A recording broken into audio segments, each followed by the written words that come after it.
क्या बिहार बीजेपी के प्रभारी भूपेंद्र यादव सुपर सीएम के रोल में आ गए हैं?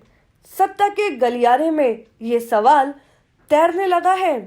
बिहार में सरकार बनने के बाद जो फैसले 28 दिन तक रुके रहे, वे भूपेंद्र यादव के पटना पहुंचने के बाद ही लिए जाने लगे। सवाल ये उठ रहा है कि क्या भूपेंद्र यादव की मंजूरी के बाद ही सारे अहम फैसले लिए जा रहे हैं? बिहार बीजेपी के प्रभारी भूपेंद्र यादव नई सरकार के गठन के बाद वापस लौट गए थे। पार्टी ने उन्हें हैदराबाद में नगर निगम चुनाव का प्रभारी बनाया था। वे वहीं कैंप कर रहे थे।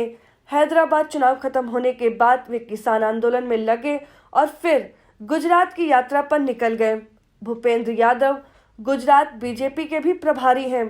भूपेंद्र यादव इन कामों में व्यस्त थे और इधर लग रहा था कि बिहार सरकार की रफ्तार पर भी ब्रेक लग गया है। रविवार की शाम भूपेंद्र यादव वापस बिहार लौटे।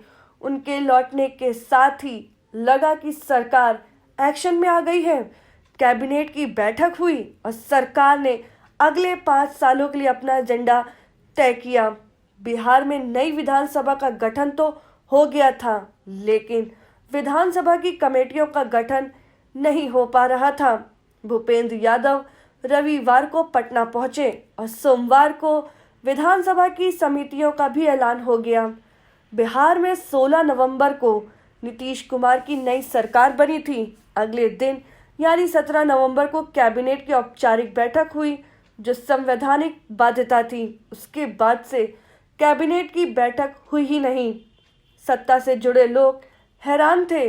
नीतीश कुमार के राज में अजूबा वाकया था जब हर सप्ताह होने वाली कैबिनेट की बैठक 4 सप्ताह तक हुई ही नहीं। बीजेपी के एक नेता ने बताया कि पार्टी ने साफ कर दिया था कि नीतीश कैबिनेट की पहली बैठक में सरकार चलाने के एजेंडे को मंजूरी देनी होगी। इस एजेंडे में उन तमाम घोषणाओं को शामिल करना होगा जो बीजेपी ने अपने चुनावी घोषणा पत्र में किए थे। बीजेपी नेता के मुताबिक उनकी शर्तों के मुताबिक नीतीश कुमार ने सरकार चलाने के लिए एजेंडा तैयार करवा लिया था, लेकिन इस पर फाइनल मोहर बीजेपी को लगानी थी।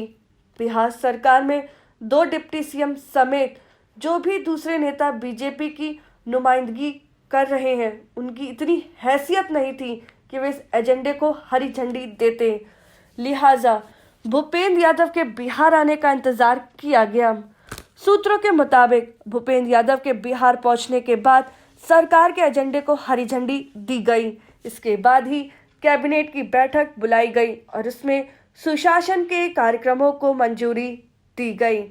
दरअसल 16 नवंबर को जब नीतीश कुमार और उनकी कैबिनेट के दूसरे मंत्री शपथ ले रहे थे, तभी ये तय हुआ था कि नवंबर के आखिर में कैबिनेट का विस्तार कर दिया जाएगा।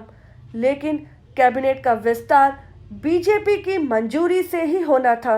भूपेंद्र यादव बिहार से बाहर व्यस्त थे, लिहाजा कैबिनेट विस्तार पर बीजेपी फैसला नहीं ले पाई। नतीजा ये हुआ कि नीतीश कैबिनेट का विस्तार नहीं हो पाया। अब आलम यह है कि नीतीश कुमार के मंत्रियों के पास विभागों का अंबार है। शपथ ग्रहण में नीतीश के 5 मंत्रियों ने शपथ लिया था, लेकिन उनमें से एक मेवालाल चौधरी को इस्तीफा देना पड़ा। विजय चौधरी और अशोक चौधरी जैसे मंत्री एक साथ कई विभाग संभाल रहे हैं। वे जानते हैं कि जिन विभागों का काम वे अभी देख रहे हैं, उनमें से कई को दूसरे मंत्री को देना है, लेकिन कौन सा विभाग उनके पास रहेगा ये उन्हें पता ही नहीं। लिहाजा मंत्री सिर्फ रस्म अदायगी कर रहे हैं। अगर आपको हमारा वीडियो पसंद आया हो तो इसे लाइक करें, सब्सक्राइब करें और साथ ही बेल आइकन दबाना ना भूलें।